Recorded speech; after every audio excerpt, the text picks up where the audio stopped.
Call आया था और ऐसा बोले जो जेएमएम में रिजवान भाई जाने वाले हैं, फाइनल हो चुका है। पार्टी का सच्चा सिपाही है वो कहीं नहीं जाएगा, उसको पैसा से कोई वजन भी कर देगा ना तो हिलेगा नहीं। अगर रिजवान क्रांतिकारी जी हैं जेएमएम में शामिल हो जाते हैं तो ऐसे में अब जेबीकेएसएस का क्या रणनीति होगा, गांडे से नए उम्मीदवार को लेकर लेकिन क्या अगर वो होगा? जा रहे हैं तो कहीं ना कहीं पार्टी के साथ वो धोखा किए हैं और ऐसा नहीं होना चाहिए। खास करके हमारे मुस्लिम समुदाय को अभी तक कोई पार्टी इतना वैल्यू नहीं दिया था जितना जयराम भाई ने दिया था। और अगर वो जाते हैं तो खास करके हम लोगों के लिए बहुत शर्म की बात है। नागेंद्र महतो जीते थे और उन्होंने सबको कफन दिखाया था, लेकिन मैं बोलता हूँ उनको अभी पेंशन लेना चाहिए। अब चुनाव का टेंशन उनको नहीं लेना चाहिए। नमस्कार। सूत्रों के हवाले से जेबीकेएसएस को लेकर बहुत बड़ी, एक तरह से कह सकते हैं एकदम बिग ब्रेकिंग न्यूज निकल कर सामने आ रही है। जी हम बात कर रहे हैं जेबीकेएसएस के रिजवान क्रांति को लेकर।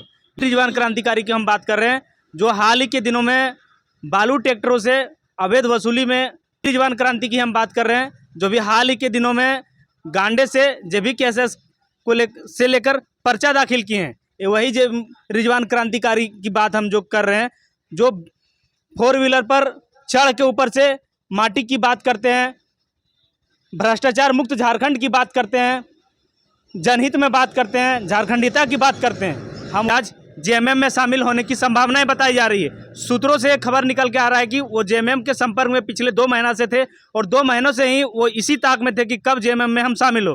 और आज ये सूत्रों से हवाले से एक खबर भी आ रही है कि वो आज जेबीकेएसएस छोड़कर जेएमएम में शामिल हो चुके हैं। हमारे साथ उनके बेहद करीबी बताए जाने वाले शेख साहिल जी, जो कि केंद्रीय उपाध्यक्ष भी हैं जेबीकेएसएस के, उन्हीं के साथ हैं। उनसे बात करेंगे और रिजवान क्रांतिकारी की सच्चाई को लेकर जानने का प्रयास करेंगे। क्या सचमुच जेबीकेएसएस को छोड़कर, जेबीकेएसएस की विचारधाराओं को छोड़कर जेएमएम की विचारधाराओं में शामिल हो गए हैं रिजवान क्रांतिकारी? और ये जो इतना रिस्पॉन्सिबिलिटी पर्सन है जेबीकेएसएस का, और वो अगर जेएमएम में शामिल हो जाते हैं तो क्या होगा जेबीकेएसएस का, क्या होगा आगे की रणनीति का? उन तमाम सवालों पर बात करने के लिए हमारे साथ शेख साहिल जी हैं। इन्हीं से बात करेंगे और तमाम सवालों का जवाब लेंगे। आपका हमारे चैनल पर स्वागत है भैया। आपको भी झारखंडी जोहार। ये जो सामने खबर अभी निकल के आ रही है कि रिजवान क्रांतिकारी जी, जो अभी हाल ही के दिनों में उनके नॉमिनेशन में आप भी गए थे, गांडे से पर्चा दाखिल किए हैं और वो जेएमएम के संपर्क में और जेएमएम में जाने की बात हो रही है।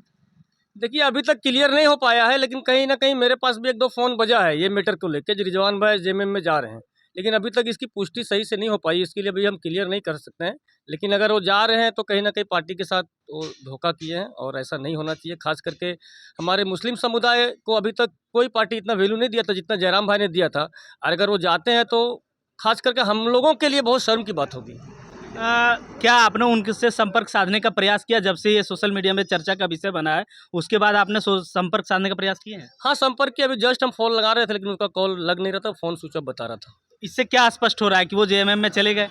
नहीं, फ़ोन स्विच ऑफ होने के मतलब ऐसा नहीं जेएमएम में चले गए। फ़ोन स्विच ऑफ किसी का भी हो सकता है, लेकिन मेरे पास भी 1-2 फ़ोन आया जो उसमें उन्होंने हमको बताया। 1-2 फ़ोन आया, जब मैं नाम नहीं रख सकता हूँ मीडिया में, लेकिन मेरे पास कॉल आया था और ऐसा बोले जो जेएमएम में रिजवान भाई जाने वाले हैं, फाइनल हो चुका है। लेकिन अभी तक मेरे पास इसकी पुष्टि नहीं हो पाई, अभी तक हम क्लियरेंस नहीं हो पाए। जब तक रिजवान भाई से मेरी बात नहीं हो जाती तब तक मैं ये क्लियर नहीं कर सकता हूँ जो जेएमएम में रिजवान भाई शामिल हो रहे हैं।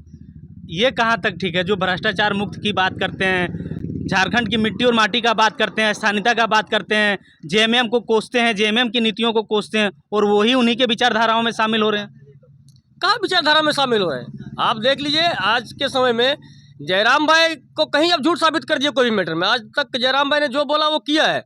और रहा रिजवान की बात, तो मैं बार बार आपको यही क्लियर करना चाहता हूँ, ज़्यादा नहीं 1-1.5 घंटा और रुकिए, अभी ये मामला पूरी तरीके से साफ हो जाएगा। एक बार रिजवान से मेरा बात हो जाए, फिर यस नो जो भी होगा हम क्लियर कर देंगे मीडिया के सामने। रिजवान जी अभी जेएमएम में जाने की अभी बात हो ही चल रही है। इधर संजय मेहता जी टूट गए, पूरे के पूरे 81 सीट पर आप लोग उम्मीदवार उतार दिए हैं। मुख्यमंत्री का चेहरा जयराम महतो जी हैं। क्या लग रहा है ऐसे में कितना सीट आप लोग निकाल पाइएगा? सबसे पहले आप संजय मेहता जी का बात कर रहे हैं। संजय मेहता जी को आप भी जान रहे हैं, इससे पहले उन्होंने चुनाव लड़ा था जब हमारे पार्टी में शामिल नहीं थे तो 700 वोट आता है उनका। और जब हमारे पार्टी में शामिल होते हैं और जयराम भाई के साथ जब उनकी सभा होती है तो उनके झारखंड के लोग उनको जानने लगे और उनको 1 लाख, लगभग 1.5 लाख जैसा उनको वोट मिला। तो कहीं ना कहीं जयराम भाई का देन है। बस मैं यही बोलना चाहूँगा। रहा सीट की बात, इस बार हम लोग सरकार बना रहे हैं पिंटू भाई, एकदम फाइनल है। चूँकि आप देख रहे हैं आज जयराम भाई ने 2 साल कड़ी मेहनत की है झारखंड के लिए, और वो मेहनत का फल अब जनता उनको देने वाली है और इस बार वो सीएम बनेंगे। जेबी केसेस सब लड़कों का ग्रुप है जिनको ना पॉलिटिक्स का अनुभव है ना बोलने का अनुभव है। ऐसे में ये लोग घर नहीं चला सकते, तो ये राज्य चलाने की और पार्टी चलाने की बात कहाँ से कर रहे हैं? देखिए, लड़कों का तो ग्रुप रहेगा ना।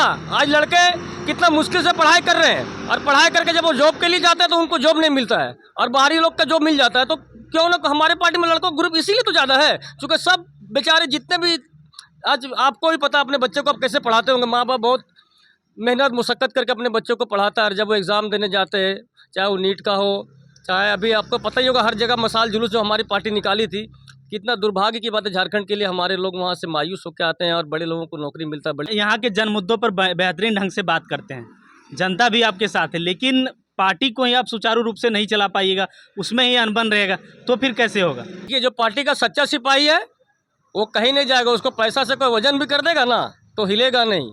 और मैं भी बोलता हूँ, अगर बड़ी पार्टी को है तो हमको देख ले पैसा के ऊपर तौल के। हमको भी बहुत ऑफर आया, ऐसा नहीं आया। जो आप मेरे पार्टी में जाइए, कितना लीजिएगा बोलिए, अपने से खुद से बोलिए। लेकिन हम जेबी केसेस का सच्चा सिपाही हैं, जयराम भाई का बड़ा भाई हैं, हम लोग बिक ही नहीं सकते हैं। और जो बिकने वाले हैं वो सच्चा सिपाही जेबी केसेस को हो ही नहीं सकते हैं। हो ही नहीं सकते। लेकिन जयराम महतो पर भी टिकट बेचने का आरोप लगा, बलोरो लेकर टिकट बेचने का आरोप लगा, करोड़ों में टिकट बेचने का आरोप लगा, सोशल मीडिया पर लगातार खबर चल रहा है। देखिए, सोशल मीडिया में तो खबर चलता है, वो अलग बात है, लेकिन किसी के पकड़ को प्रूफ तो कर दे। हम, मेरे पास भी खबर है, बीजेपी 20-20 करोड़ में टिकट बेची है, कांग्रेस 10-10 करोड़ में टिकट बेची है। लेकिन बड़ी पार्टियों से कोई सवाल नहीं कर सकता है। ज़्यादातर सवाल मीडिया बंधु लोग, हम ही लोग से करते हैं, जो कोई छोटी पार्टी है। यही तो दुख की बात है। कोई बीजेपी से क्यों नहीं सवाल करता है, जो आपने कितने में टिकट बेचा? अगर किसी के पास प्रूफ है तो प्रूफ दे दे। जो हम लोगों ने किसी को टिकट बेचा है तो हम लोगों ने, जो ओरिजिनल झारखंडी उसी को दिया टिकट, जो गरीब है उसी को दिया टिकट। आप देख सकते हैं, हमारा लिस्ट निकाल लीजिए। देखिए, जयराम भाई गरीब, उनको टिकट। रिजवान भाई के बारे में भले आप अभी जो बोलिए, अभी क्लियर नहीं है। रिजवान भाई गरीब, उनको टिकट। मोतीलाल महतो, उनको टिकट। रामगढ़ में जो हमारे प्रत्याशी हैं बाइक से चलते हैं, उनको टिकट।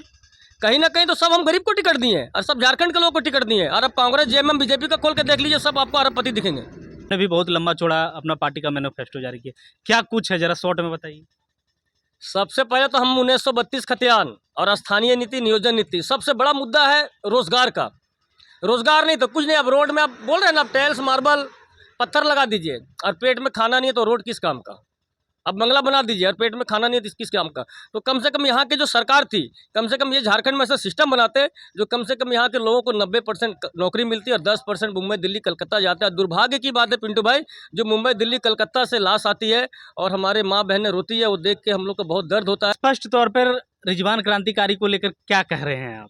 देखिए, अभी तक पिक्चर पूरा साफ नहीं हुआ है, और मेरे पास पूरा ऐसा, जब तक हम रिजवान भाई से एक बार बात नहीं कर लें तब तक हम क्लियर नहीं करना चाहते हैं जो क्या है सच्चाई। लेकिन मेरे पास भी फ़ोन आया है कहीं ना कहीं से, जो रिजवान भाई जेएमएम में जा सकते हैं, ऐसा खबर है। बगोदर को आप कैसे जीत रहे हैं? बगोदर को 100% जीतेंगे। बगोदर में 2 ही ऑप्शन था, एक माले, एक बीजेपी।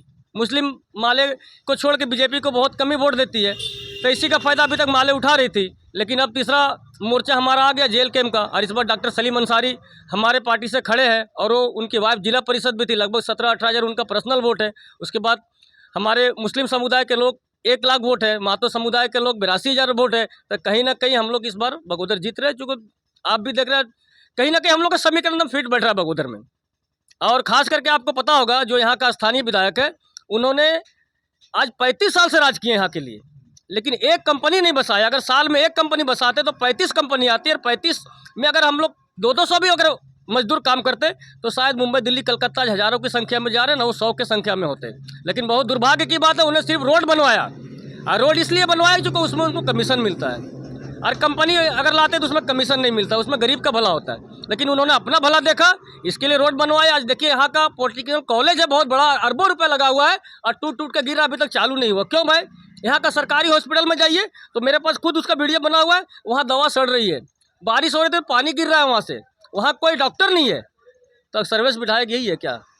जी बिल्कुल। लेकिन विनोद सिंह के समर्थक, माले के समर्थकों का कहना है कि माले के जो विनोद सिंह के पिताजी महेंद्र सिंह थे, उन्होंने यहाँ की जनता के लिए शहादत दिया है, उनके परिवार के लोगों ने यहाँ की जनता के लिए गोली खाई है, यहाँ की जनता के लिए लाठी खाया है, कुर्बानियाँ दी है। तो ये सब चीज़ों को देखते हुए 35 साल राज कर रहे हैं, और उसके बाद अभी आप नई पार्टी आए हैं और कह रहे हैं कि हम यहाँ फतेह कर रहे हैं। देखिए, महेंद्र सिंह अच्छे इंसान थे, उसमें कहीं से कोई शक नहीं किया जाता है। लेकिन मैं अभी बोलूँगा, विनोद सिंह महेंद्र जी को भी धोखा दिए हैं। अपने पिताजी को भी उन्होंने धोखा दिया है। आप पूछिए कैसे, तो मैं बताऊं। महेंद्र सिंह जब जब चुनाव लड़े और जब जब चुनाव जीते, हरदम विपक्ष में बैठते थे। उनका ना जेएमएम से जमता था, ना बीजेपी से जमता था, ना कांग्रेस से जमता था, ना आजसू से जमता था। उनका किसी से कभी मैच नहीं किया। वो अकेले निर्दलीय जीतते थे और अकेले विपक्ष में खड़ा होते थे और अकेले लड़ते थे सबसे।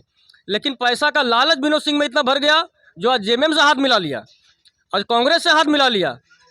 तो आपने अपना बाप को धोखा दिया। जो बाप को धोखा दे सकता है, उस जनता को भी धोखा दे सकता है। आपका एक गाना चलता है, जब हम देखते हैं, जब शहादत दिवस मनाया जाता है महेंद्र सिंह का, तो उस समय हम लोग सुनते हैं, ए महेंद्र सिंह तुम जिंदा हो जनता की अरमानों में, और खेतों और खलियानों में।